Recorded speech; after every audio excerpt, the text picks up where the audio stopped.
In today's video, I'm going to teach you how to create a project in Bluebeam. Whether you're new to Bluebeam or just need a refresher, this step-by-step guide will help you navigate the process smoothly and efficiently. Let's get started by heading over to Bluebeam's website. Open your favorite web browser and go to signin.bluebeam.com. Once you're at the website, you'll see a button labeled Next. Go ahead and click on that to proceed. This will take you to the login page where you'll need to enter your credentials. Make sure you type in your password carefully and then hit Sign In. Upon successfully signing in, you'll be taken to the main dashboard. From here, you'll want to locate the Studio Projects tab. This is where you'll be managing your projects. Click on Studio Projects and you'll be directed to a page that displays any projects you might already have. If you're working with Bluebeam for the first time, this section will be empty, but that's okay. We're here to start something new. Next, look for the Create button.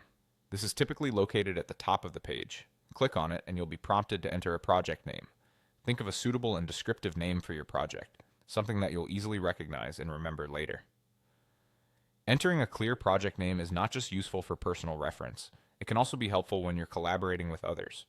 Once you've entered the project name, click on the Create button again to officially start your project.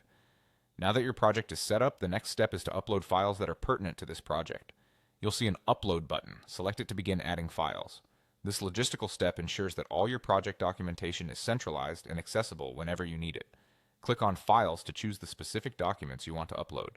These could be blueprints, designs, or any additional project files you have ready. After selecting the files, click Continue to confirm your choices. This step guarantees that everything you've uploaded is safely stored within your Bluebeam project, making it easy to access or share with team members later on. And there you have it. You've successfully created a project in Bluebeam and uploaded your necessary files. This streamlined approach not only keeps everything organized, but also improves collaboration and project management. If you found this guide helpful, be sure to check out more tutorials on how to maximize your productivity with Bluebeam. Thank you for watching, and I'll see you in the next video.